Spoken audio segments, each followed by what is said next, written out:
आज का हमारा अगला टॉपिक है इस चैप्टर के अंदर liberalisation of foreign trade and foreign investment policy. ये जो हमारा टॉपिक आप देख रहे हैं ये हमारा मेन टॉपिक जो हमारा था factors that have enabled globalisation, उसके अंदर हमारा है। यानी कि इसमें हम लोग बेसिकली वो चीज़ पढ़ रहे हैं जिसके थ्रू ग्लोबलाइजेशन आगे बढ़ सकता है। मतलब ग्लोबलाइजेशन का सिंपल सा मतलब यह था कि जब एक कंट्री दूसरे कंट्री से जुड़ता है, बाय ट्रेड जुड़े, बाय इंफॉर्मेशन के थ्रू जुड़े या फिर किसी के थ्रू भी जुड़े, तो वही हमारा कहलाता है ग्लोबलाइजेशन। अब तो यहाँ पे हमने कल देखा था कि ग्लोबलाइजेशन यानी कि एक कंट्री को दूसरे कंट्री से जोड़ने में जो सबसे बड़ा रोल प्ले करता है वो हमारा टेक्नोलॉजी रोल प्ले करता है। ठीक है, ये हम लोग जान चुके थे। अब अगला टॉपिक जो हमारा इस चैप्टर के अंदर है, जो कि हम लोग आज डिस्कस करेंगे, वो है liberalisation of foreign trade and foreign investment policy. अब ये क्या है, इसके अंदर क्या क्या है, चलिए इसके बारे में आपको एक एक करके हर चीज़ मिलता चलेगा। लेकिन हम लोग इस टॉपिक को शुरुआत करते हैं, पहले इसमें है क्या उसको जानते हैं। देखिए यहाँ पे ना पहले आपको जानना पड़ेगा कि आखिर ये ट्रेड बैरियर क्या होता है। ठीक है, इसको जानते हैं पहले कि आखिर ये ट्रेड बैरियर क्या है।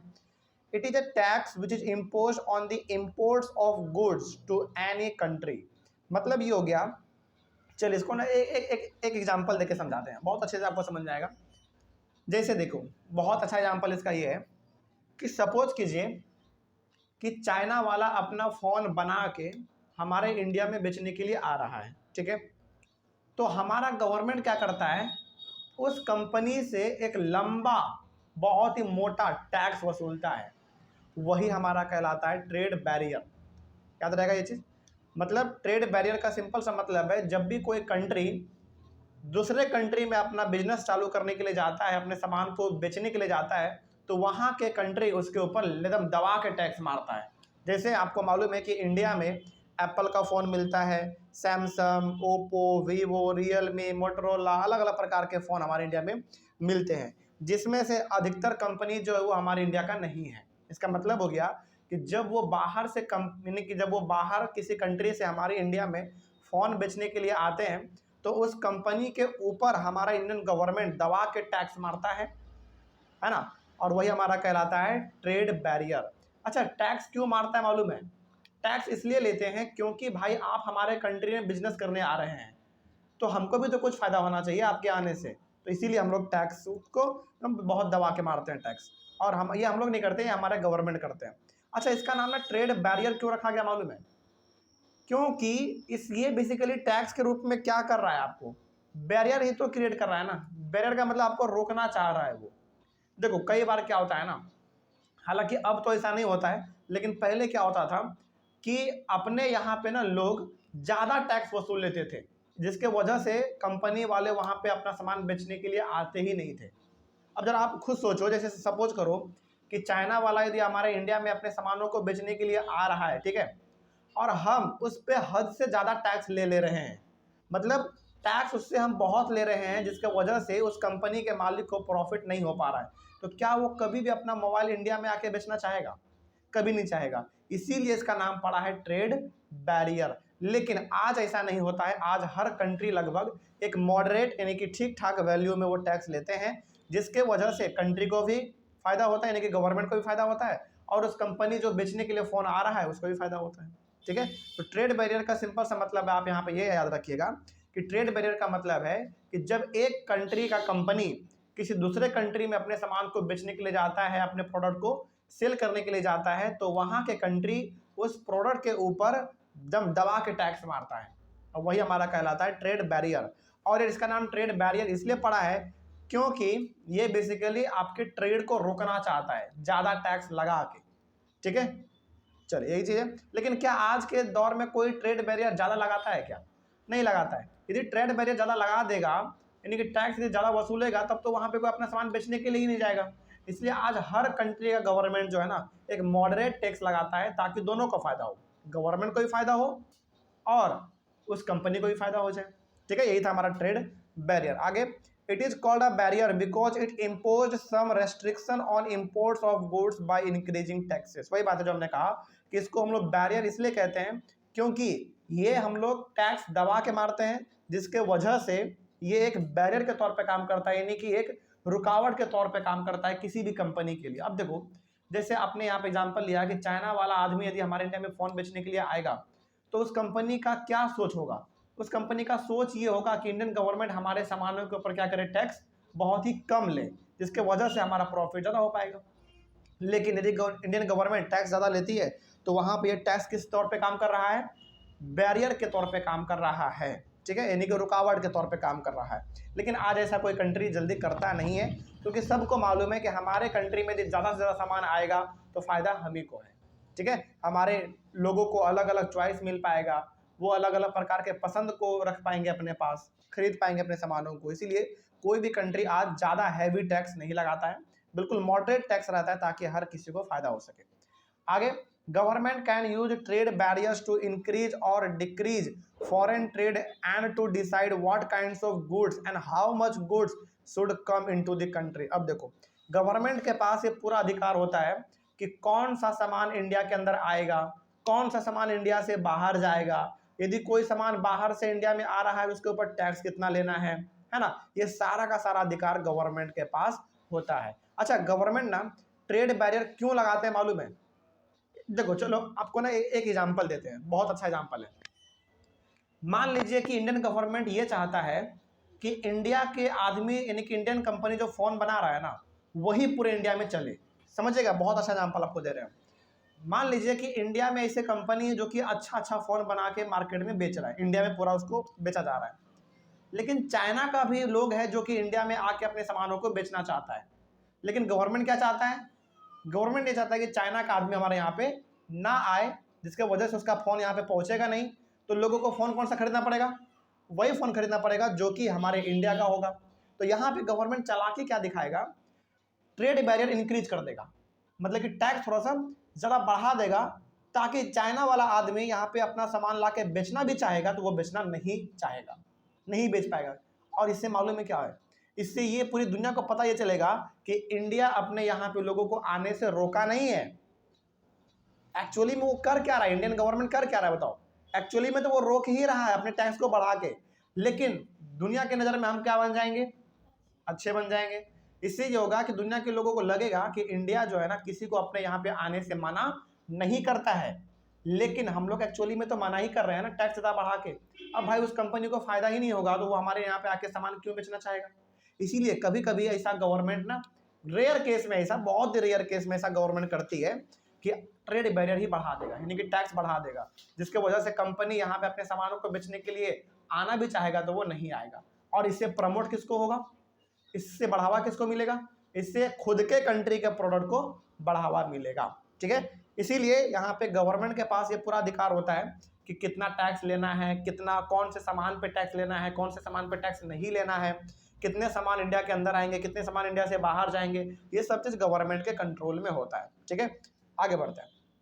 उसके बाद, after independence the Indian government had put barriers on foreign trade and foreign investment. देखो हमने आपको ना कुछ क्लासों में, शायद पीछे वाले क्लासों में हमने आपको एग्जांपल दिया था कि जब हमारा देश आज़ाद हुआ उस समय पे हमारा देश जो आज़ाद हो गया, ठीक है, अच्छी बात है, हमारा देश आज़ाद तो हो गया, लेकिन उस समय पे हमारा देश ना पूरी तरीके से खोखला हो चुका था। खोखला का मतलब यहाँ पे ये है कि हमारा जो धन संपत्ति था ना, ये सब बहुत कमज़ोर हो चुका था, क्योंकि सारा कुछ तो लूट के लेके चले गए थे अंग्रेज। तो जैसे हमारा देश आज़ाद हुआ 15 अगस्त 1947 को, वैसे ही हम लोगों को आज़ादी तो मिल गया, हम लोग खुश थे, लेकिन गवर्नमेंट के सामने ये बड़ा चैलेंज ये आया कि भाई हमारे पास तो कुछ पैसा ही नहीं है, कैसे हम इंडिया को चलाएंगे, कैसे इंडिया के आर्मी को हम खाना खिलाएंगे, है ना, कैसे इंडिया के बैंक को चलाएंगे, कैसे इंडिया में डेवलपमेंट का काम होगा, कैसे रोड बनेंगे, कैसे ब्रिज बनेंगे। तो ये बहुत बड़ा एक चैलेंज था। इसीलिए हमने क्या किया ना, हमारे इंडियन गवर्नमेंट ने ये किया कि इंडिया में ट्रेड बैरियर ही लगा दिया। मतलब ये हो गया कि सारे फॉरेन कंपनी को बैन कर दिया इंडिया में। उन्होंने कहा कि कोई भी कंपनी इंडिया के अंदर नहीं आएगा। अच्छा, आप यहाँ पे बताइए, सपोज कीजिए आप ना सरकार में हो, मतलब आप गवर्नमेंट में हो, बताइए क्या ये डिसीजन सही था, हाँ या गलत? मतलब इंडियन गवर्नमेंट, एक बार फिर से आपको पूरा सिनेरियो समझाते हैं पहले, ठीक है। आज़ादी के बाद हमारा देश बहुत कमज़ोर था, ठीक है, और हमारे इंडियन गवर्नमेंट ने सारे फॉरेन कंपनी को बैन कर दिया इंडिया में आने से। इसलिए किया ताकि प्रमोशन किसको मिल सके, इंडियन मार्केट में जो हमारे प्रोडक्ट हैं, इंडिया के बिजनेसमैन है, उसको प्रमोशन मिल सके, यानी कि वो अपना सामानों को मार्केट में बेच पाएगा। तो क्या ये चीज़ इंडियन गवर्नमेंट ने उस समय पे सही किया या गलत किया? बिल्कुल सही किया था उस समय पे, क्योंकि देखिए यदि उस समय पे ये गवर्नमेंट नहीं करता ना तो हमारा कंट्री और धीरे धीरे नीचे चला जाता, क्योंकि हमारे इंडिया के प्रोडक्ट को उतना बढ़ावा नहीं मिल पाता और बाकी अलग अलग कंट्री के लोग अपने सामानों को लाते इंडिया में बेचते, और चूंकि वो लोग लाते थे तो सस्ते में बेचते थे। क्यों? क्योंकि वो लोग मशीन से बना के लेकर आते थे, और कोई भी सामान जब मशीन से बनता है तो उसका प्राइस ऑटोमेटिक लो हो जाता है ना। लेकिन हम इंडियन के पास उस समय पे क्या उतना मशीन था? हम लोग उतने डेवलप थे नहीं, हम लोग उतने डेवलप नहीं थे। तो इंग्लैंड से हो गया, अलग अलग जगहों से वो लोग अपने मशीन से सामान बना के लेकर आते थे। जैसे कपड़ा उसमें से एक अच्छा एग्जाम्पल था, है ना, मैनचेस्टर का कपड़ा हमारा पहले बनता था। वो कपड़ा लोग अंग्रेज लोग लेकर आते थे इंडिया में, बेचते थे। इससे हमारे इंडिया का कपड़ा एक भी नहीं बिकता था, जिसको हम लोग खादी कहते थे उस समय पे। उस समय पे हमारे इंडिया में खादी बहुत ही उसका क्रेज था। तो यहाँ पे इंडियन गवर्नमेंट ने आज़ादी के बाद अपने कंट्री यानी कि इंडिया में ये फॉरेन ट्रेड हो गया, फॉरेन इन्वेस्टमेंट हो गया, सारे चीज़ों के ऊपर बैन लगा दिया था। कहा कि कोई भी बाहरी कंपनी इंडिया में नहीं आएगा, और इससे बढ़ावा सबसे ज़्यादा मिला हमारे इंडियन कंपनी को। ठीक है, आगे बढ़ते हैं। This was considered necessary to protect the producers of India from foreign competition, और ये करना इसलिए जरूरी था ताकि हमारे इंडिया के प्रोड्यूसर को प्रोटेक्ट किया जा सके, उसको बढ़ावा मिल सके। किससे? फॉरेन कंपटीशन से। मतलब बाहर के लोगों को अभी कुछ दिन के लिए यानी कि कुछ साल के लिए रोक दो, उसको परमिशन मत दो आने का। अभी इंडिया के जो प्रोड्यूसर हैं, जो बड़े बड़े बिजनेसमैन हैं, उनको उभरने का मौका दो। जब बाद में देखेंगे हालात सुधर जाएगा तो बाकी फॉरेन कंट्री को भी परमिशन दे देंगे आने का। ठीक है, खैर आगे देखते हैं फिर क्या हुआ। उसके बाद इसमें लिखा गया है the Indian government allowed imports of only essential items such as machinery, fertilisers, petroleum etcetera. देखो उस समय के इंडियन गवर्नमेंट ने अलग अलग चीज़ों को आने का इंडिया में परमिशन तो दिया, लेकिन हर चीज़ों को नहीं, केवल और केवल नेसेसरी चीज़ों को, इसेंशियल चीज़ों को। जैसे यदि कोई कंट्री कोई सामान के तौर पे, जैसे ऐसे समझिए इसको, कोई कंट्री है जो कि अपने अलग अलग प्रकार के मशीन को बनाता है और वो मशीन इंडिया में लाके बेचना चाहता है, तो इंडियन गवर्नमेंट ने उसका वेलकम किया। यानी कि मशीन आप आके बेचो चलेगा, फर्टिलाइजर आके बेचो वो भी चलेगा, पेट्रोलियम यानी कि डीजल, पेट्रोल, केरोसिन ये सब आके बेचो वो भी चलेगा। लेकिन क्या उस समय पे इंडियन गवर्नमेंट ने हर प्रकार के चीज़ों को बेचने का परमिशन दिया? नहीं दिया, केवल उन्होंने इसेंशियल चीज़ों का परमिशन दिया। अच्छा, यहाँ पे ना इंडियन गवर्नमेंट का चालाकी भी है। चालाकी है क्योंकि देखो हमारा इंडिया जब आज़ाद हुआ तो उस समय पे हमारे इंडिया में ना इंफ्रास्ट्रक्चर बहुत कम था, मतलब कि फैक्ट्री, इंडस्ट्री, कारखाना ये सब बहुत ही कम थे हमारे पास। तो इंडियन गवर्नमेंट ने ये दिमाग लगाया कि बाकी सारे चीज़ों को भी बैन करो, इंडिया में आने का परमिशन मात्र किसको दो? पहले मशीन को। और मशीन आएगा इसका मतलब है कि इंडिया का ऑटोमेटिक टेक्नोलॉजी क्या हो जाएगा? आगे बढ़ जाएगा। फर्टिलाइजर को परमिशन दिया मतलब खेती बाड़ी अच्छा हो जाएगा हमारा, है ना। पेट्रोलियम यानी कि डीजल, पेट्रोल, केरोसिन ये सब आएगा तो वैसी बात है हमारे इंडिया का इकोनॉमी क्या हो जाएगा? और ग्रो करेगा, इंडिया और जल्दी फास्ट तरीके से चलेगा, है ना। चलिए इस तरीके से यहाँ पे इंडियन गवर्नमेंट का चालाकी यह था कि केवल और केवल इसेंशियल चीज़ों को अभी परमिशन दो इंडिया में आने का, बाकी सब चीज़ों को बैन करके रखो, क्योंकि यदि सब चीज़ इंडिया में आने लगा तो इंडिया का जो प्रोड्यूसर है वो खतरे में फिर पड़ जाएगा। ठीक है, उसका सामान बिकेगा ही नहीं। आगे around 1991 some changes in policy were made in India, लेकिन अब धीरे धीरे हम इंडियन गवर्नमेंट को ये समझ में आ चुका था धीरे धीरे कि आप फॉरेन के लोगों को रोक के नहीं रख सकते हैं। मतलब कि आप विदेश के लोगों को अपने यहाँ पे आने नहीं दे रहे हैं, इसका मतलब आप सबसे बड़ा गलती कर रहे हैं। अब इंडियन गवर्नमेंट को धीरे धीरे ये लगने लगा था और उस समय पे हमारा हालत धीरे धीरे सुधरने भी लगा था।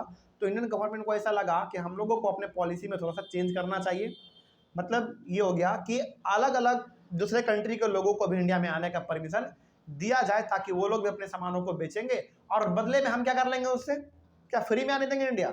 नहीं, बदले में हम उसे दबा के टैक्स मारेंगे, और वो चीज़ हमारा आज भी इंडिया में चलता है। इसीलिए आपको अलग अलग कंट्री का जो फ़ोन है वो आपको इंडिया में मिल जाता है ना। वो इसलिए मिल रहा है क्योंकि गवर्नमेंट ने उसको आने का यहाँ पे परमिशन दे रखा है और गवर्नमेंट उसको वहीं पे एकदम दबा के टैक्स मार दे रहा है। तो गवर्नमेंट का भी फायदा है, और सस्ते रेट में यदि फ़ोन, एक्सेसरीज, कोई गैजेट यदि हम लोगों को मिल जा रहा है तो हमारा भी फायदा है, और जो कंपनी बेच रहा है उसका तो फायदा है ही। ठीक है, आगे तो 1991 में कुछ चेंजेस किए गए इंडिया में, पॉलिसी में कुछ चेंजेस किए गए। अब वो क्या चेंजेस था देखिए। The government decided that Indian producers should compete with producers around the globe. अब गवर्नमेंट को धीरे धीरे समझ में आ चुका था कि आप कंपटीशन से भागो मत, कंपटीशन का सामना करो। यानी कि यदि विदेश के कंपनी भी आके अपना सामान यहाँ पे इंडिया में बेच रहे हैं तो आप भी अपना सामान बचाओ, बनाओ और आप भी अपने इंडिया में और इंडिया के बाहर भी जाके बेचो। देखो हम लोग अपने आम जीवन में भी ये चीज कहते हैं ना कि कंपटीशन से कभी मत भागो, बल्कि कंपटीशन का सामना करो।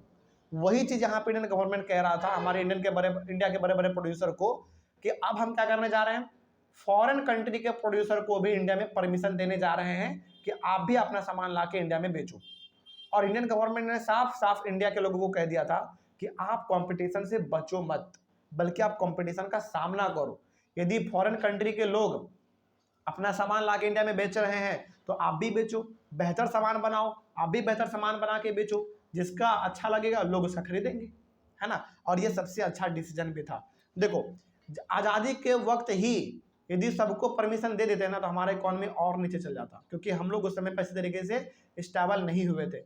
लेकिन जब 1991 में चेंजेस किए गए तो उस समय पे हम लोगों का स्तर अच्छा खासा सुधर चुका था, और यहाँ पे जब उनको परमिशन दिया गया आने का तो फिर हमारे लिए वो अच्छा साबित हुआ। ठीक है, आगे फिर क्या लिखा हुआ इसमें देखो, The government felt that competition would improve the performance of producers and also improve the quality of the products. तो गवर्नमेंट को ऐसा लगा कि जब कंपटीशन बढ़ेगा, विदेश के लोग भी अपने सामानों को लेकर आके इंडिया में बेचेंगे, इंडिया के लोग भी अपने इंडियन मार्केट में सामानों को बेचेंगे। इससे ये होगा कि प्रोड्यूसर का परफॉर्मेंस बढ़ेगा। मतलब देखो कंपटीशन जब बढ़ता है तो एक दूसरा आदमी क्या चाहता है, यही चाहता है कि हम अपना अच्छा से अच्छा सामान बना के मार्केट में बेचेंगे। मतलब जब कंपटीशन बढ़ेगा इंडियन मार्केट में तो ऑब्वियस ये बात है हर कंपनी ये चाहेगा कि हम अपना बेस्ट दे सकें।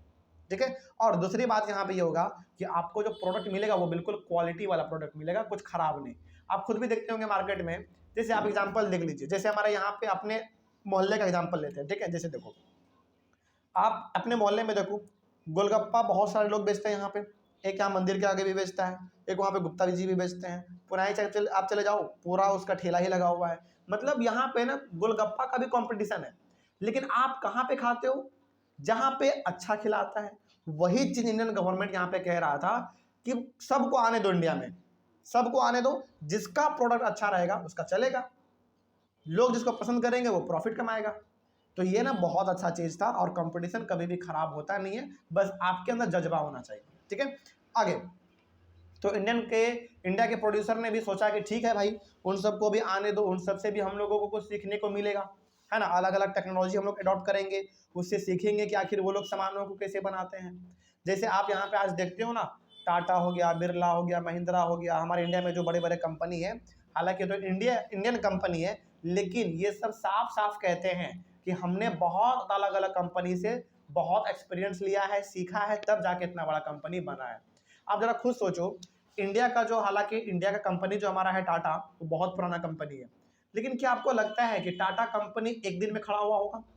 बिल्कुल भी नहीं। कई बार उन्होंने फेलियर का सामना किया होगा, कई बार कंपटीशन का सामना किया होगा, कई बार वो नीचे गिरा होगा, कई बार वो ऊपर गया होगा, इसके बाद जाके आज वो पूरी दुनिया में राज कर रहा है टाटा कंपनी, है ना। वही ये सबका सब क्यों हो पाया? कंपटीशन की वजह से हो पाया। यदि कंपटीशन नहीं आता तो टाटा ना अपने मन का मर्जी बन जाता कि हाँ हम जो बना देंगे वही मार्केट में बिकेगा, है ना, और ऐसा ही होता है। लेकिन जब उसके सामने कंपटीशन आया तो उन्होंने अपने स्टैंडर्ड को इम्प्रूव किया, और पूरी दुनिया में आज टाटा का नाम होता है। तो कंपटीशन बेसिकली कहा जा सकता है एक लाइन में कि कंपटीशन हमारे इंडियन मार्केट के लिए उस समय पे बहुत अच्छा था। इससे दोनों को फायदा हुआ, गवर्नमेंट को टैक्स मिल गया, और इंडिया में जो हमारे इंडियन प्रोड्यूसर थे उनको उनसे सीखने को भी बहुत कुछ मिला, और वो धीरे धीरे इंप्रूव करते चले गए, जिसका रिजल्ट ये है कि आज हमारे पास टाटा जैसा कंपनी है, महिंद्रा जैसा कंपनी है, रिलायंस है, ये सब हमारे पास है आज। ठीक है, चलिए इसमें, हालांकि इसमें से बहुत नए कंपनी है, बहुत पुराने कंपनी भी है, उस पर हम नहीं जा रहे, लेकिन बहुत कुछ इन सभी को भी सीखने को मिला है।